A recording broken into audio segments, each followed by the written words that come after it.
Sri Sachidananda Sadguru Sainath Maharaj Ki Jai. Sri Sai SATCHARITRA, an Insight. Episode 195. My humble prostrations at the lotus feet of our Sadguru Sai. By the divine grace of Sai, an attempt has been made to translate the gist of the divine discourse of Sri Ramanathan brother telecasted in Sai TV. This is purely done to share the glory of Sai and his divine teachings with more insight to the aspirants.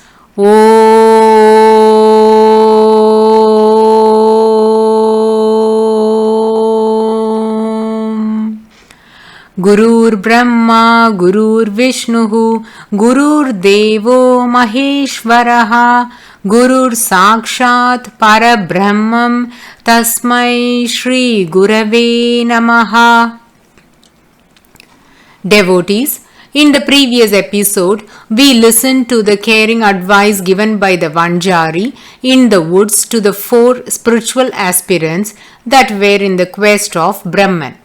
Sri Sai Maharaj says, a person who loves others selflessly is considered to be the greatest, and Vanjari is one of that sorts. Sri Ramanathan brother has a personal connection to this statement. He recalls the Nishkamya Prema, that is, unbounded and benevolent love of his Guru, Pujya Sri Kulashekara Perumal Ji, founder of Sri Sai Baba temple situated at Gaurivakam. Let us hear it in the words of Sri Ramanathan brother. He says, Pujya Sri Kulashekara Perumal Ji is lovingly called as Appa by all the devotees that visit this temple. These were the initial days of the temple and was not known to many, so there used to be less crowd. One day when I happened to go to the temple, I noticed Appa spreading his arms around the shoulder of a person and walking him close to the sanctum sanctorum towards Sri Sai Maharaj. The other person was wearing a shirt and lungi that was very dirty, looked like a laborer. Truly speaking, I doubt if I would even like to touch a person wearing such a dirty outfit. Whereas Appa, without any hesitation, unmindful of the other person's condition, took him to Sri Sai Maharaj, made him touch the Pratima of Sri Sai and offer his worship.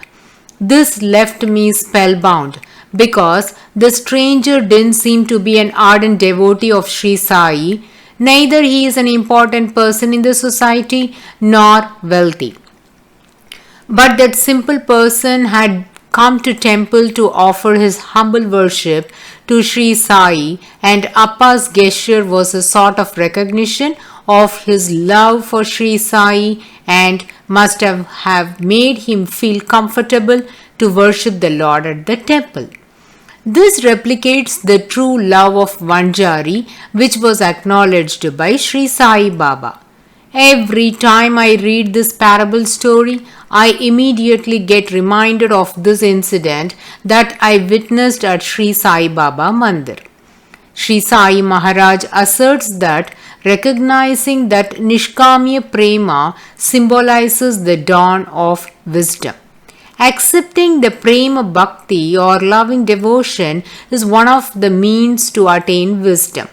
This is one of the significant points of this parable story that all of us must keep in mind.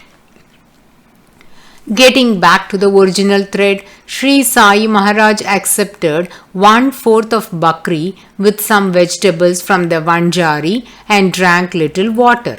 At that very moment, a miracle occurred. Sri Sai Maharaj declares that Guru Raja manifested at that very spot and inquired what is the debate all about. The remaining 3 were also present there. Though they didn't accept the food offered by the Vanjari, they stood watching the turn of events. Sri Sai Maharaj narrated all the events that took place from the time 4 of them started their quest in the jungle until he met his Guru Raja. Listening to all this, the Guru asked Sri Sai Maharaj if he would come with him and assured that whoever follows him and obeys him implicitly to him, he will show what they are searching for and their quest will be attained soon. Among the four, the Karma Yogi and the other two Jnana Yogis had immense faith on their self and felt that they don't need a guru to guide them. So they refused to follow his directions and left from there. Whereas the fourth one, that is Sri Sai Maharaj, humbly accepted the words of the Guru and promised that he will sincerely adhere to his words. Now, the Guru held the hand of Sri Sai Maharaj and took him to a well, tied his feet with a rope and left him hanging upside down over the well. He was suspended in such a way that even if Sri Sai Baba would stretch his hand, he cannot touch the water and neither could the water enter the mouth. The other end of the rope was tied to a tree which was close to the well. Guru Raj left from there and none knew where he had gone because the other three men continued their quest and no information is given about the Vanjari. Hence, it is considered that the Vanjari himself could be that Guru. After 4 or 5 hours, the Guru returned and he quickly took Sri Sai Baba out of the well and asked how he felt. Sri Sai Maharaj said, "I was in supreme bliss and it is beyond my poor powers to even express it in words." Hemat Panji says that this blissful situation of Sri Sai Maharaj indicates the Nirvikalpa Samadhi. This condition reminds me of the event that occurred in Sri Ramakrishna Paramahansa's life, says Ramanathan brother. It goes thus. A devotee told Sri Ramakrishna Paramahansa that he wants to see God, just like how these 4 men were in the quest of Brahman. Immediately, Sri Ramakrishna Paramahansa held that person's hand and took him straight to the banks of the river Ganga. The devotee thought that the master wants him to have a holy bath before giving him the vision of God. Master quickly took him close to the water and pushed his head forcibly into the water, immersing his head under the water. The devotee was struggling hard to breathe. He feared he would drown and after a minute the master left him free. Now the devotee quickly took his head out of the water to get some oxygen to breathe. The master asked the devotee how did he feel. The person said, "I couldn't breathe and was desperate to get out of water." The master now said, "If you have this same throbbing pain and anxiousness to see God, then you can have His vision instantly." Moving back to the parable story of Sri Sai Maharaj, when his Guru asked him how he felt while he was suspended over the well, he said he was in bliss supreme. This response of Sri Sai Baba clearly portrays that Sri Sai Maharaj was already in a supreme state of consciousness. As per Sufism, every spiritual practice done by the seeker of God is known as levels or stations, and according to that, hanging upside down over the well is considered as the most challenging practice. This practice is known as Chilla-i Makus or Chilla-i Namaz. In Arabic language, Chilla means 40. It is believed that until now, only 2 of the awliyas were able to complete this practice successfully and considered as one of the most tedious spiritual practices. The Chilla-i Namaz indicates that the aspirant must stay upside down for 40 days and nights, be engrossed in God and offer his prayers. This is the short description of this spiritual practice. This is also termed as Mujahida, which means striving hard or spiritual battle. As mentioned earlier, this practice was successfully performed by two, and one of them was Baba Fariduddin Ganj-i-Shakar. He is one of the great Sufi saints. It is believed that this saint went to a place known as Uch, and there is a dense forest. He performed this Chilai Makus practice there. Devotees, this is the dreariest practice, not only because one had to remain suspended upside down over the well for 40 days and night, but it must also fulfill three significant conditions. Firstly, it has to be done in a well that is situated inside the mosque or in the vicinity of the mosque. Secondly, in those 40 days, the seeker must also perform his daily namaz, that is 5 times he had to be taken out of the well during the prayer time, and on completion of it, he must be resuspended over the well to continue this practice. So, there must be a guru or a realized soul to help him to get out of the well during the prayer time and to tie him back upside down to a tree in such a way that he can be hanging over the well. This assistance can be done only by a person who himself is a highly elevated soul. This is the greatest challenge because such highly elevated souls usually remain in a place known as Kankana, that is like an hermitage for the Sufi saints. So, unless two awliyas coordinate this Chilai Makus cannot be performed.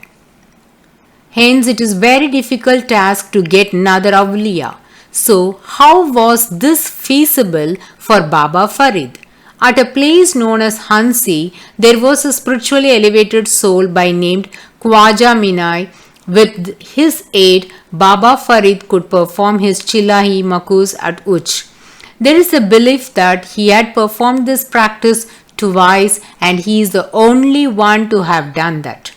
The second practice was performed by him at Ajmer near the Sufi tomb of the saint Moinuddin Chishti. Close to this tomb there is a cave, and in that cave Baba Farid did the second Chilai Makus. Many miracles were performed by Baba Farid and he was popular as the friend of the deprived. Now let's listen about the second awliya that had performed this Chilai Makus. He is Hasrat Nausha Kanch Paksh. I am unable to gather the information about the spiritually elevated soul that helped him to complete this Chilai Makus, says Ramanathan brother. This is the connection between the parable story narrated by Sri Sai Maharaj with the Sufi spiritual practices, which is highlighted by the Western Sai philosophers and authors such as Marine Warren and Kevin Shepard, and this has been quoted as references in their Sai literatures. Devotees, even when we perform the Sirasasana, that is one of the yoga postures in which we stay upside down, the blood will pool in the skull and pressure could build up inside the brain and the eyes. If one would continue in this posture for a long time, then it might result in seizures or death. Such is the result of remaining in this posture for long hours, and if this posture must be maintained for 40 days continuously day and night, then one can imagine how strenuous and dangerous it could be.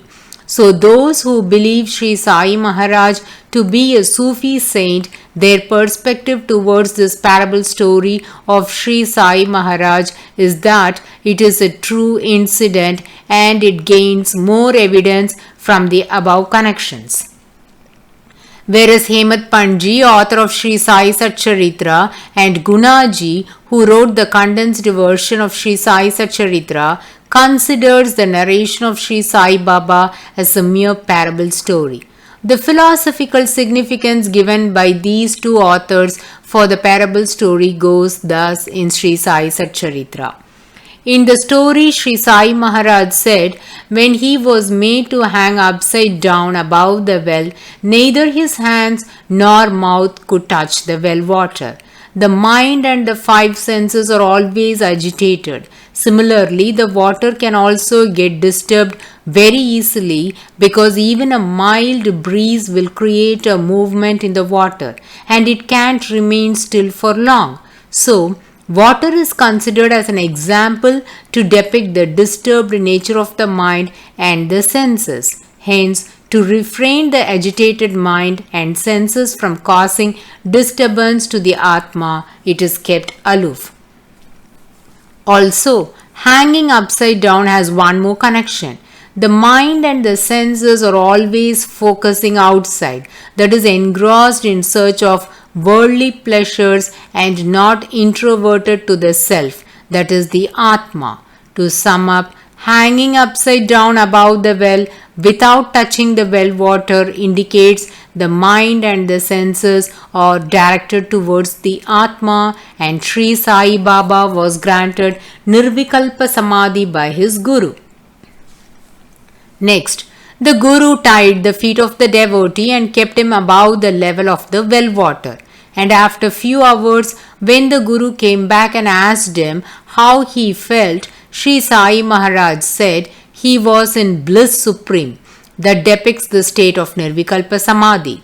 His Guru was very pleased with his reply and enrolled him in his school. Now Sri Sai Baba continues to narrate about the Guru's school. He says the Gurukul was such that anyone that goes to this school will never return empty-handed. My Guru showed the compassion and tender care as that of a mother bird protecting her young ones and her wings, under her wings. He took very good care of me. My desires, lust, greed and love snapped. I developed a sense of detachment towards worldly things. I forgot my parents and relations. My eyes were focusing on the divine form of my Guru. I didn't wish to see anything other than my Guru. All my senses and mind concentrated on the eyes, and my eyes focused on my Guru. Thus, my mind and senses remained still on the form of my Guru. I attained salvation very easily. Ramanathan brother says, Sri Sai Maharaj gives an elaborate narration of the great qualities of his Guru and compares him with those pseudo-gurus who boast and lectures on granting liberation to their disciples, whereas they themselves had never had a glimpse of supreme bliss. Then, how can they help the devotees to attain salvation?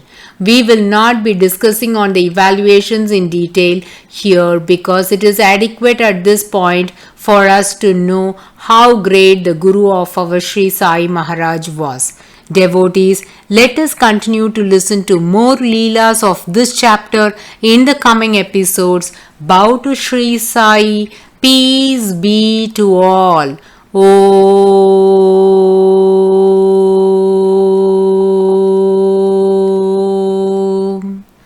Sai Ram.